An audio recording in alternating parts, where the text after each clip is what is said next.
Good, everyone. Welcome back to another episode of the Cut Man Podcast with your boy Austin Cardis. Man, listen, the heat had us going crazy last week. I mean, it got up to 100 degrees, so we kind of had to cancel the podcast last week. I'm not gonna lie, that's the reason. And hey, it got really hot. Even on the 4th, it was kind of crazy, and that's why we had to skip an episode. But hey, we're bringing back this episode just in time for UFC 329, aka the Conor versus Holloway card. Now, hey, listen, we're going to get into that card, but we're going to also get into a few other things, all right? So, we're going to get into UFC, like I mentioned, and some, like, the absolute stat card that it is. Did it live up to the hype of UFC White House card? No. But it's still pretty damn good. I'm not going to lie. Some big names. Some really big names. And we're also going to get into some basketball and the NBA moves. And, hey, LeBron leaving the Lakers. He's bouncing out of LA. And he's got 3 teams that he's really interested in signing with per rumors. So we'll get into that, as well as the other NBA topics. Also, Buckeyes got a 5-star defensive lineman who I've been paying attention to here recently. So I'm excited to see what the future holds for him and that defense. As well as, hey, another topic. This one's kind of crazy. But a couple ended up climbing the Empire State Building. And as crazy as that sounds, it's kind of badass when you get into the details, and we will get into the details. But let's start out right, man. With what we've been waiting for so long since the card was announced and the big fight was announced, we're going to get into the Conor and Holloway card. UFC 329 has a lot of big names on this card. I mean, you got the likes of, obviously, Conor McGregor and Holloway. You got Benoit St. Denis versus Patty, the Batty Pimplet, if you need any more details. You got Corey Sandhagen versus Mario Batista. Kind of an even draw there, in my opinion. Like, let me know what y'all think about that. Do y'all think it's an even draw as well? Like, in terms of, like, height, weight, reach, age, I think it's pretty spot on. And yeah, also Brandon Royval's fighting on this card. Mike Green's fighting. In the prelims, got Gable Stevenson. I think it's Stevenson or Stevenson, whatever. And also Cody Garbrandt, really good vet, who I personally like. I like Cody Garbrandt. And then on the early prelims, you got Tracy Cortez. And Tracy, let's be real. Tracy's the reason I'm gonna turn this. As soon as 5 o'clock hits and the UFC comes on, I'm locking in just for one reason: Tracy Cortez. Now then, prelims, I gotta watch Corey and see what Gable does, but it should be an all-around stacked card. And we're gonna get in it first with the main event. We're gonna get in, just jump right into deep water. So McGregor and Holloway, it's finally happening, right? And it's looking like everything's going as planned. Weight's probably going to be on. No injuries within the next 48 hours. Hopefully nothing happens. And then, yeah, it's going to happen. We're going to get Conor versus Holloway 2. And here's the thing. As much as I want to say that I want to pick somebody for this fight, I just can't. It's one of those fights I just can't pick a fighter. Because to me, Conor's my favorite of all time. But I got so much respect for Holloway and how he carries himself in the octagon. It's just like, hey, if you're willing to give your opponent a shot the last 10 seconds and just stand and bang, bro, hey, you got my respect. And Holloway, that's just how he carries himself as a fighter. He's one of the best boxers in the UFC, and he's going to give Conor a little trouble, I believe.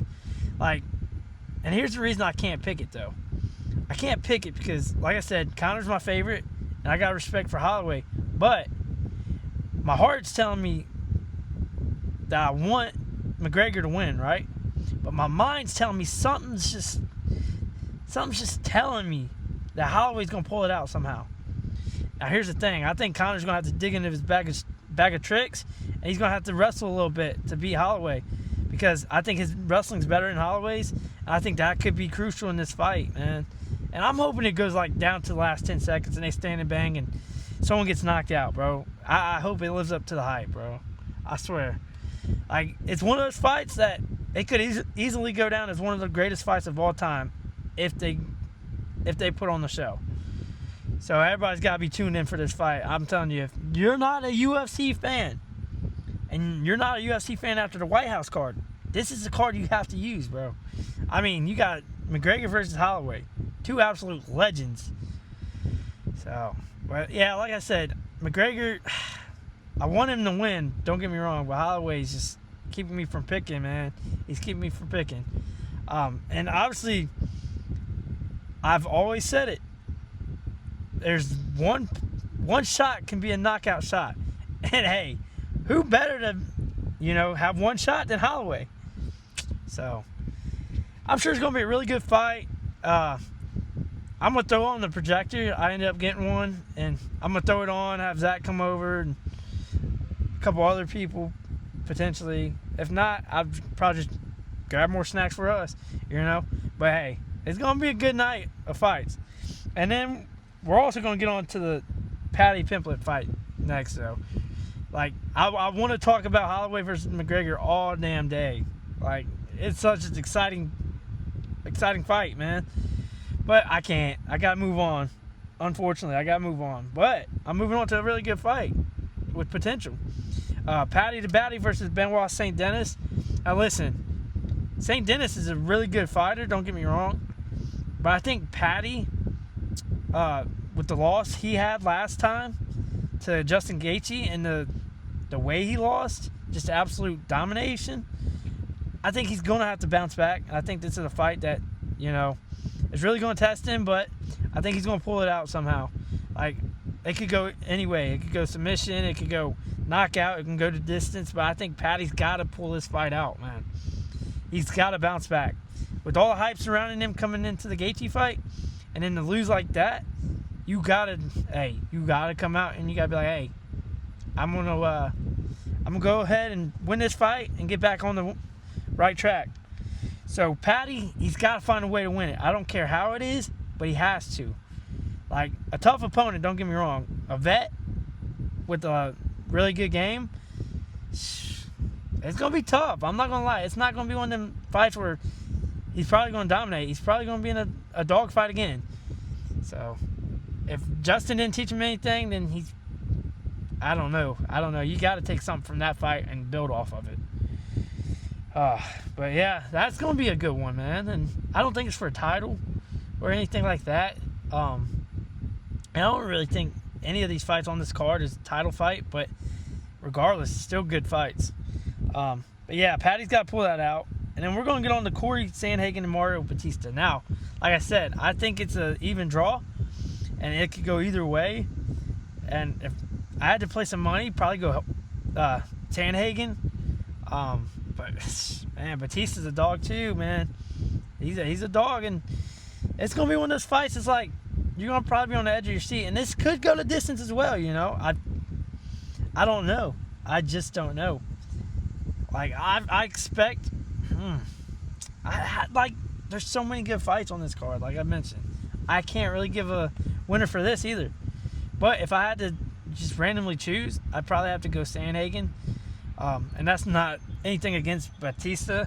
It's just I'm going with the American in a fight that I just don't know who's going to win, personally.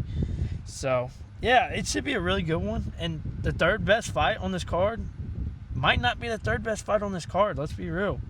Because, before this, you got Brandon Royval fighting someone who I'm not too familiar with, I'll be honest. Lanier Kavan? I don't want to really butcher that name. But, yeah, I'm not too sure. Lanier, I think his name is. I'm not too aware of his game or how good he is.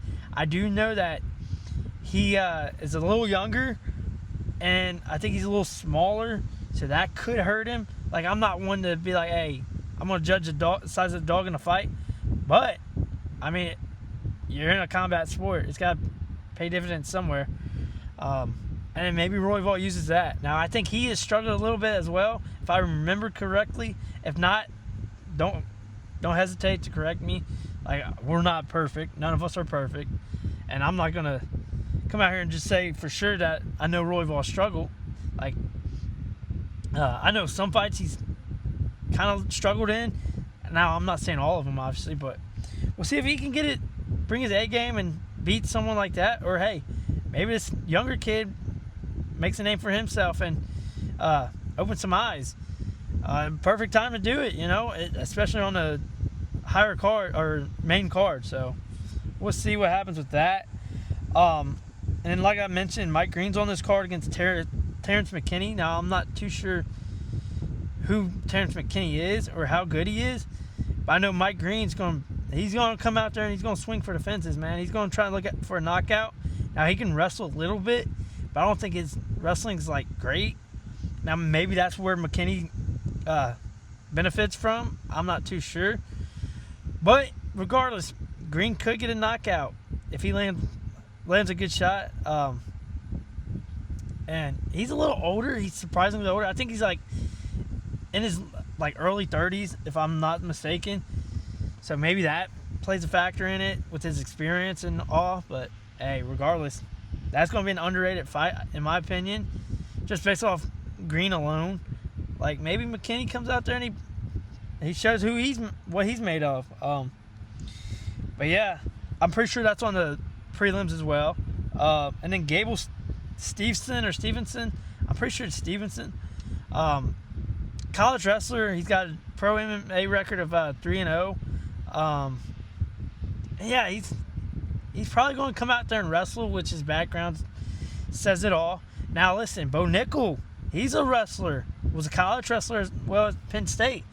And he came out there on the White House card and got TKO. So maybe Gable comes out there and he just throws hands and surprises everybody. They're probably not expecting it from the opposite camp, just based off his background. And maybe that's where he gets them. He catches them slipping and he wins it.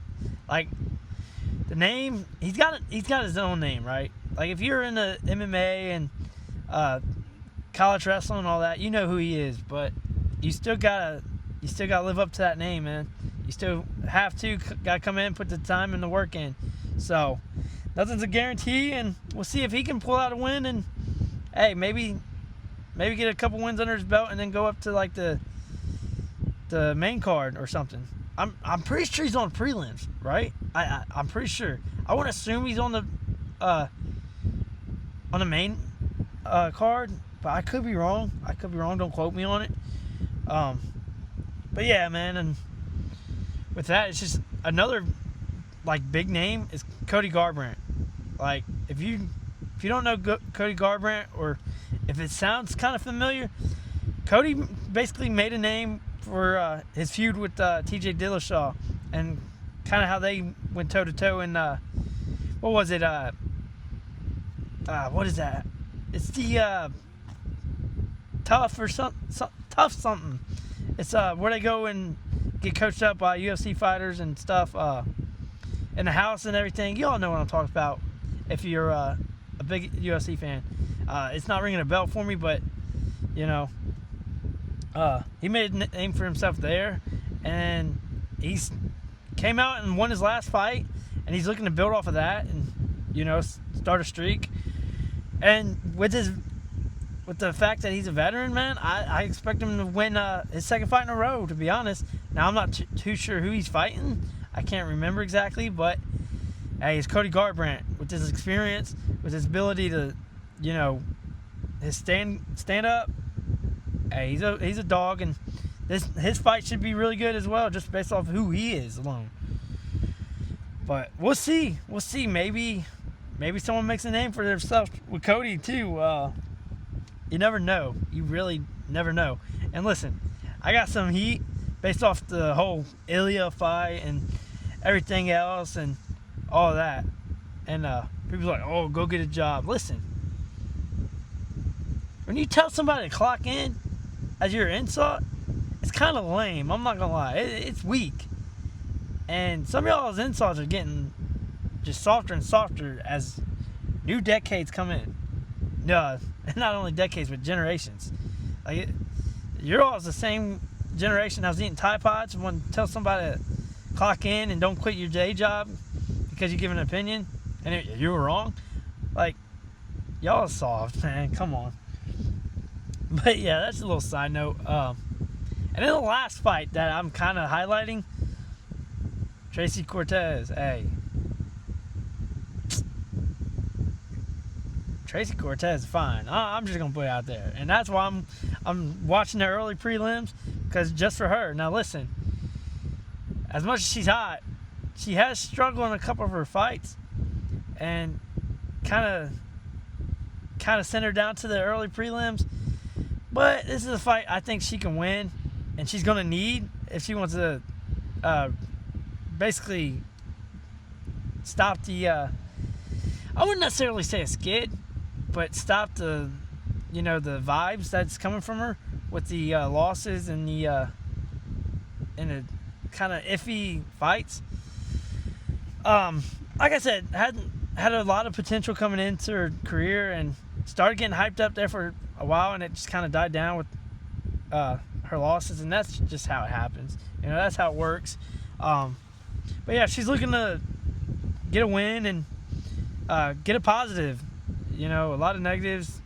It'd be good for her to get a positive and see what comes to be. Maybe she jumps back to the regular prelims and then goes back to the main card soon. I think she needs a couple fights to win to do so. But, hey, she's promising, she's still got that potential in her. And we'll see where that goes.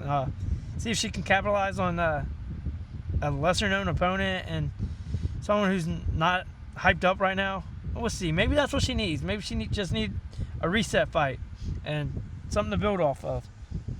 But regardless, man, UFC 329 is going to be pretty good, really good. And man, it's been a long time coming because we've all waited for Conor, man. Obviously, Conor has his leg injury. He's out 5 years. Didn't know if his career was ending or not. And honestly, Conor's one of those fighters he just really doesn't need. He doesn't need the money, one, and then he doesn't need to go out there and fight for anything. He's got nothing left to prove. Now, is he trying to go for a third championship? Maybe, but hey, he's gonna have to win this one against Holloway, who's a really tough opponent, and go from there. And yeah, I'm honestly just glad he's there. I'm glad Conor's back, and we get at the very least 2 fights. I think what's on his contract, and maybe sign something else and goes from there. But he doesn't really need it, so it's kind of like a little farewell tour for us Conor fans, man. And I've seen the memes, and the memes are kind of funny. It's like, would you rather finally have your dream girl or witness Conor knock out Holloway? It's like, Conor knocking out Holloway. Yeah, Conor knocking out Holloway, because we can get our dream girl anytime. Let's be real. But no, the memes are pretty funny. But we'll see what happens. It should be a banger of a fight. I wish it was for a title. That would make it so much better. But hey, it is what it is. You can't always have what you want. But we're grateful to have Conor and Holloway, man. So let me know what y'all's thinking about this card, man. And can y'all pick between Holloway and Conor? Like, are you buying into the hype that Holloway, who's been consistently fighting, is going to beat Conor, who's been off for 5 years and doesn't necessarily need the money and B to prove anything? So let me know who y'all's got winning this fight, man. It should be pretty good. Like I said, it starts at 5 o'clock Eastern time. So turn on Paramount, get into it, and hey, maybe we'll see a couple lesser known names that prove something, open our eyes. But yeah, with that, we're going to move on to some basketball, man. And I'm going to start out with LeBron. All right, so LeBron is leaving LA, as everyone knows, right? Now, I personally didn't think he was going to leave. I thought, he's older, coming down to his final season. He's going to want to stay where warm weather is and, just not have to move him again. But that was wrong. I was wrong. And LeBron's leaving LA. He informed the Lakers to move on without him, and they have with some of their moves, and we'll get into that. But yeah, sounds like LeBron's 3 teams that he's narrowed down.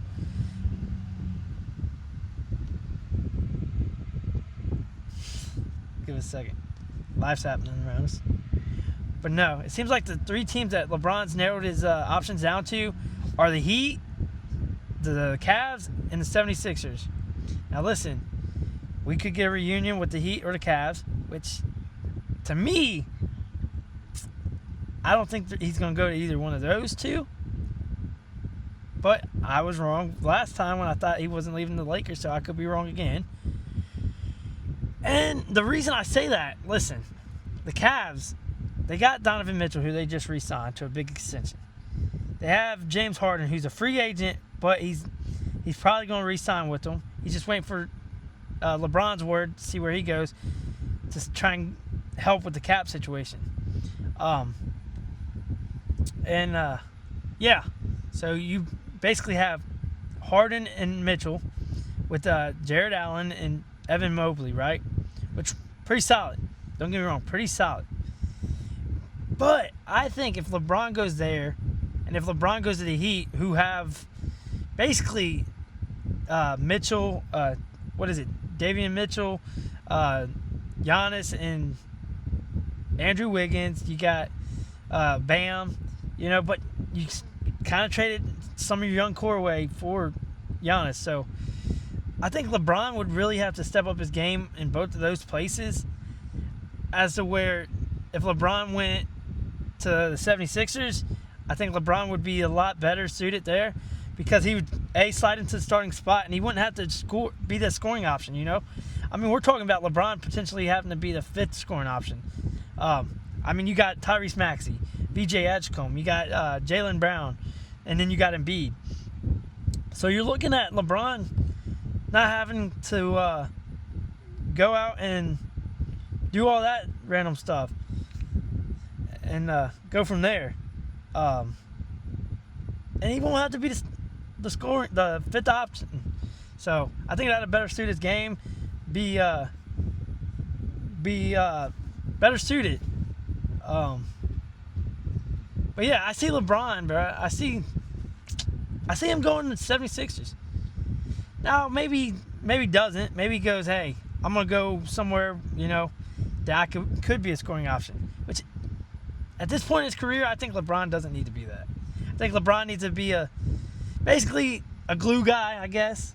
Get to the boards, kind of run the offense and give it to the shooters, And that's basically why I said 76ers, man. You got some stars and a lot of potential, man. A lot of potential. And, hey, imagine LeBron going to the 76ers, though. Like, imagine LeBron going to any of the 3. It's going to be pretty sick. Don't get me wrong. You either A, go back to your hometown in Cleveland, try and win another chip. B, go to the Heat, try and win another chip there in a reunion. Or C, go to a stacked 76ers team trying to compete in the East. None of those options are terrible. Especially for LeBron, But it'd be interesting, because if LeBron goes to the 76ers and stacks them with some of the teams in the West and the East, hey, we got some playoff teams that could create some really good NBA final matchups. So we'll see. But yeah, I would be surprised if LeBron went to the Cavs or to the Heat as a reunion. But hey, anything can happen. Let me know. Do you think LeBron is better suited for the 76ers, where he won't have to be, but maybe the 5th option in terms of scoring? Or do you think he needs to go somewhere that he can help score a little more? Maybe get the ball in his hands in Cleveland. Maybe help with the Heat and their defense, man. Their defense is going to be pretty solid with Giannis and Bam and LeBron if it comes down to it. So, who knows? But yeah, LeBron moved on. And Brown going to the 76ers for Paul George and draft capitals. Pretty good move, in my opinion, for both sides. Obviously, Brown wanted out of Boston. Like, after you try and trade the man like 2 times in the last 2 years, if not more, he's kind of pissed off, and I don't blame him. I really don't blame him. Now, Boston gets a star in, or a superstar, I should say, in Paul George to help them with their scoring and helping them run their offense. And they also still got a lot of solid players. And then they also go and get Mitchell Robinson. But yeah, I don't know. Boston's trying to stay competitive, and I think they did really well in doing so, or trying so. But yeah, we'll see. I think Brown's going to be a really good fit in Philly. I know Philly fans are probably going to be going crazy that they got him. And it's crazy because you get his cousin. Turns out his cousin was A.J. Brown. He's leaving Philly, and you get the other cousin coming to Philly. So y'all got to be nice to him. I know y'all are probably mad at A.J., but you got to be nice to Jalen, bro. He's actually benefiting you right now. But yeah, I think it's a good trade, good trade for everybody. Fresh start for Jaylen Brown, and then Paul George goes somewhere to team up with caliber of player that Jason Tatum is. So pretty good. And then, like I said, the Lakers trying to make moves post LeBron. They go out and trade draft capital for Walker Kessler, the center for Utah Jazz. And then they extend him to a big contract. Now they pair him up in a starting 5 with Luka and Austin Reeves, who don't necessarily have the best defense, if we're being honest. But regardless, they're trying to make moves to try and stay competitive and build around Luka. You can't hate that. But to get Walker, they also moved on from DeAndre Ayton, who just didn't work out for him. They ship him to the Wizards, and they get guard Jaden Hardy and some draft capital in return. Not necessarily the best trade package. I mean, just to get rid of him is basically what happened. You got something, I guess. They also lose Rui Hachimura, let him walk, and they're trying to trade Jarrett. Yeah, I think Jarrett Vanderbilt and some draft capital as well, which they're not going to have any picks the next few years. I don't know how that works. But no, they're trying to trade draft capital and Jarrett Vanderbilt for the Atlanta Hawks Kuminga. So maybe they get another forward in Kuminga and build off of that. But yeah, man, that's kind of like the Lakers' way of saying, hey, LeBron's out. You know, we got to start somewhere, and we're not just going to sit on our hands and do nothing. We're going to actually try and stay competitive and improve, actually. But with the last thing I'm going to talk about in terms of the NBA moves, like, there's a ton of moves, don't get me wrong, but I'm trying to highlight the bigger moves. And the last big move is Kawhi Leonard. Now, the Clippers are trying to send Kawhi to the Raptors for Grady Dick, Brandon Ingram, and then some draft capital, I believe. Now, here's the thing with this trade. It's agreed upon, basically, but it's on hold because of the legal troubles that's going on with Kawhi. They got to situate that, and then it can go down, but it's basically agreed upon. It's like a gentleman's agreement. It's like, hey, when he's cleared or his legal troubles come to be and they figure all that out, it's going to happen. So that's crazy. I know DeMar DeRozan was just released as well, so maybe a reunion goes there, and they're trying to build something crazy, but we'll see. And yeah, that's kind of all I have for NBA moves, man. It wasn't much, but there's some big moves coming, and I spoke about it on the previous episodes. Just LeBron trying to find a new destination. Surprised me.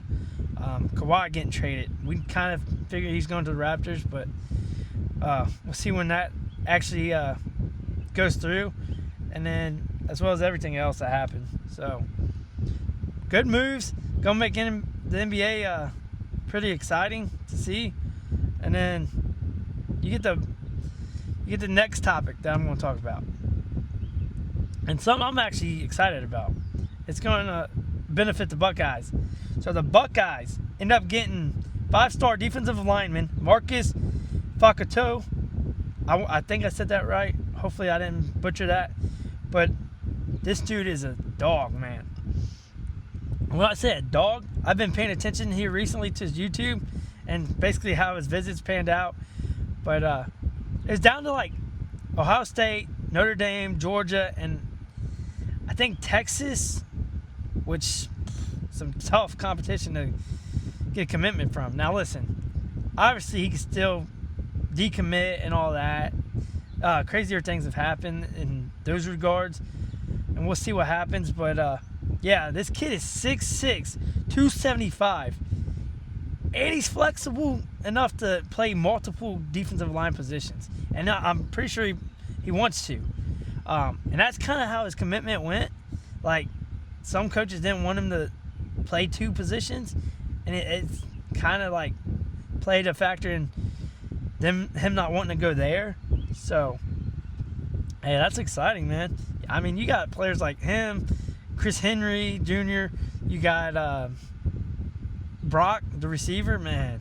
We got some dogs in the making, you know, and that builds off of defensive line tradition. Like, you got the Bosas, you had the Chase Youngs, as well as others, man. You got Caden Curry, who's going to be a dog.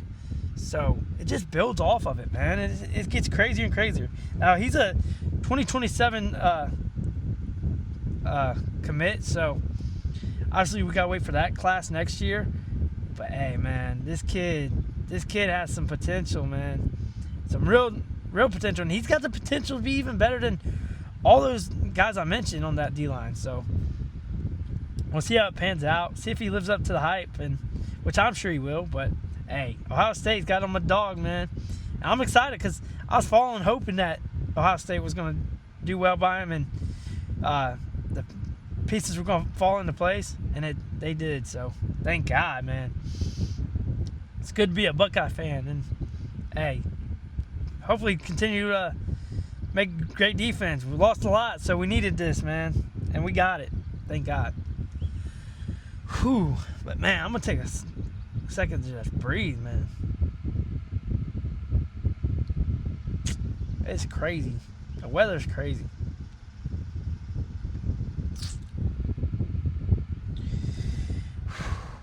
But man, hey, let's get on our next topic now. We only got a few more. Like I said, I didn't want to make it too long. I'm already at 30-something minutes, so we're not going to keep you all waiting too long. And we're going to get into some good news that I like, too.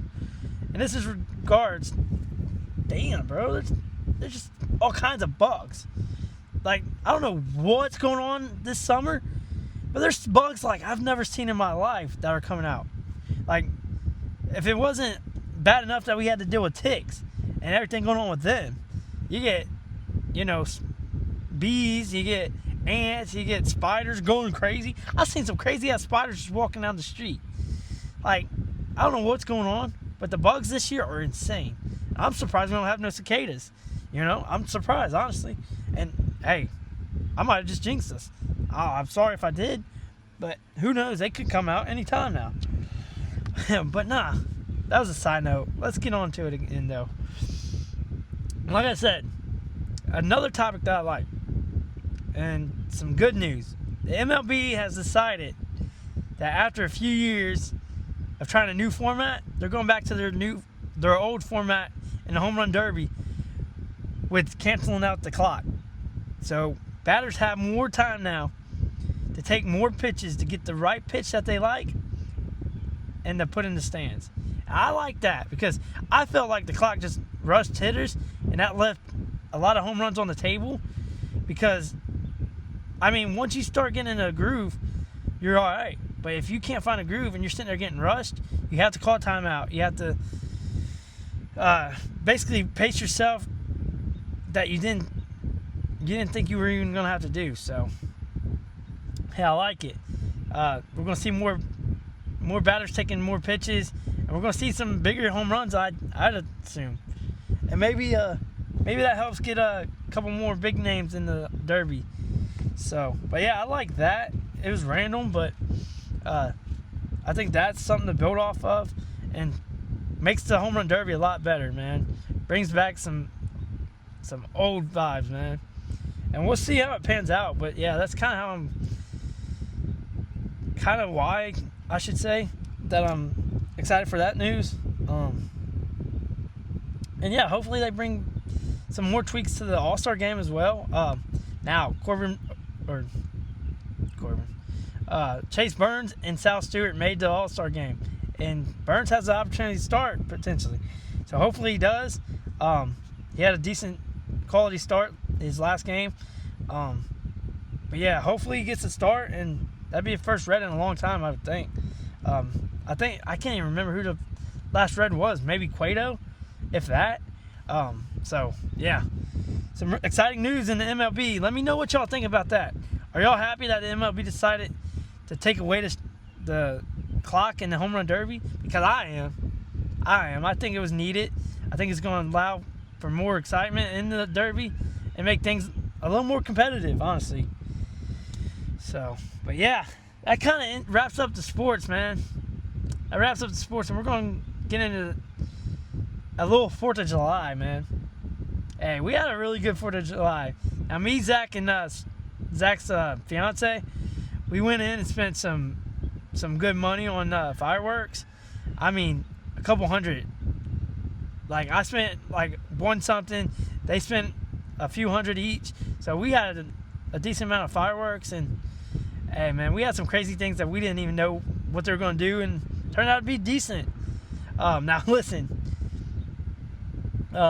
one thing I would say about the 4th that happened, we let off a firework, and I went to turn around to run away, and I got a decent distance away, but I don't know how it happened, but one went off like right behind my head, and it was crazy, because I turned around when after that happened, and the fireworks were going up in the air, so it's not like it tipped over like I had thought, but you know, I don't know what happened, but it was a bullet dodge, you know. Here I am talking about people throwing in reverse, Terry, who are in wheelchairs, and I've got fireworks blown off like behind my head. And yeah, other than that, man, it seemed like everybody was letting off fireworks. You had big places, churches, and everything. You had random people letting theirs off, and some were crazy, some were like, it's all right. It got so crazy, like you couldn't be in so many places at once. That's the only downside to it. Like, you had like 4 or 5 places that I would have liked to have gone to that were letting off fireworks, and everybody said they were really good. But hey, you gotta pick your poison, I guess. We had a good time though, you know. And afterwards, we let off the fireworks, and we threw up the projector and had a good time, man. It was a really good time. Enjoyed some family time, and yeah, had some really good fireworks. Now firework prices are getting crazy, so hopefully, you know, we can find some sweet deals or something, or be some customers that come back to certain spots and are like, hey, you know, we'll give you a deal for that. But hey, had a great time, man. Had a great time with family. Had a great time all around. Work let us off early on a Friday. That was tough, you know. So wasn't too bad. Really wasn't too bad. But hopefully everybody kept their fingers, man. Hopefully everybody kept their fingers and didn't get hurt. But yeah, with that, we're gonna get on to our final topic. And you thought, you know, the world was crazy. It gets crazier. Here's the thing. So, this past week, I want to say, or the week before, something like that, a couple ended up climbing the Empire State Building. like the tower on top of it. I seen this and I was like, bro, what is going on here? Like, I see people all the time on social media saying they climb things and this and that and yada yada, and they basically base jump and all that. But the Empire State Building and the tower they climbed on top of the Empire State Building was 1,454 feet to be exact. That's just the tower. And I'm just sitting there like, you gotta be really crazy to do this. But when I heard that the people who ended up climbing the Empire State Building were Russians, I was like, oh, okay. As crazy as that sounds, the fact that it was Russians that climbed the Empire State Building, I was just like, that's just a normal day in terms of Russians, you know? Like, they do some crazy shit, and there's some gangsters, I'm not gonna lie. Russians are some gangsters. You got them out here fighting bears, you got them out here climbing the Empire State Building. They're just some gangsters, let's be real. Gotta respect it. And if that wasn't crazy enough that they climbed the Empire State Building, dude goes ahead and proposes on top of the tower. So it's like, you're way up there in the sky on this building, you know, no ropes or anything, just gonna sit there on one knee and you're gonna propose. Like, all right, badass. Like everybody talks about being Bonnie and Clyde. The hell with that. You might want to be these Russians, because these two, you know, for love, they did some crazy shit for love, climbing up the Empire State Building and then proposing and then going to jail.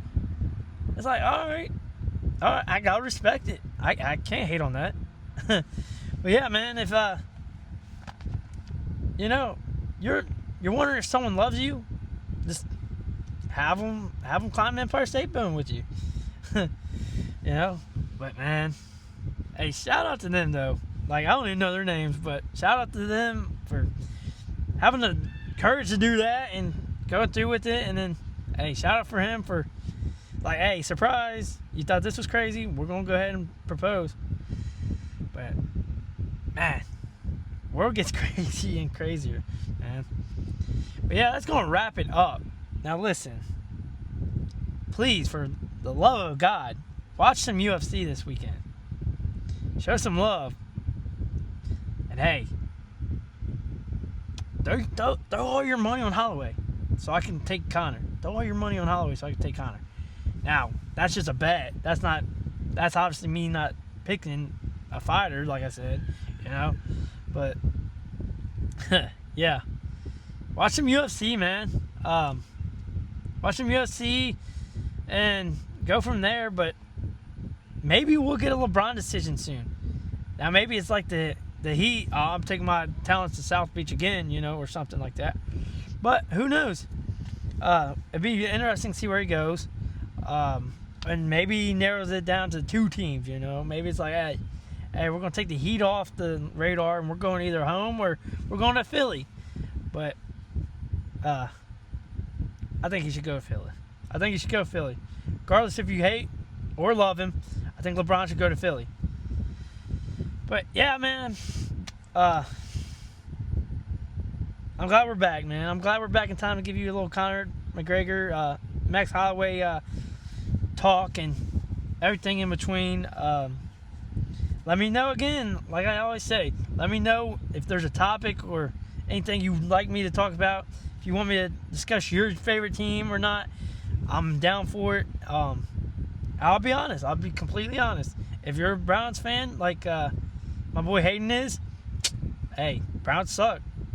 That's just what it is. I'll be honest with you. But no, man. Yeah, let me know if y'all got any suggestions. I just butchered that, but or anything, man. Let me know if there's anything you think I should do to tweak the pod to make it better. I'm always open for feedback, man. And hey, go from there. Maybe we'll continue to grow together. So that's always the case. But with that, I like to say, hey, I hope y'all tune into this. If you like it, I hope that you do me a favor and like the video subscribe to the channel for absolutely free. Now listen, it's different from subscription that you have to pay and all that. Subscribe and then just leave it at that. Like, I don't even think you can subscribe yet, so don't even worry about that. Subscribe to the channel though, like, for free. Like the channel or videos, that helps out. And then yeah, just let me know what y'all think I can improve upon. You know, I'm always open. And we'll go from there, man. We'll definitely go from there. But yeah, I think we can grow a little more. I do. I really think we can grow. But regardless, I'm gonna end it right there, and I'm gonna say thank y'all for support so early on. I've seen the growth, man. Mostly on the shorts, but I'm seeing a little more growth for the views on the pod. I'm grateful, man. I'm grateful for every single one of y'all. Whether you like it, you don't like it, that's all right, man. You don't have to like it. I'm not asking you to go and just say you like it or, you know, pretend that you do. You don't have to. That's okay. You know, we all have what we like and what we don't like, and that's all right. But yeah, man, I'm gonna get out of here. I hope y'all be safe. I hope y'all tune in to UFC this weekend and have a great weekend, man. With that, like I say, peace out.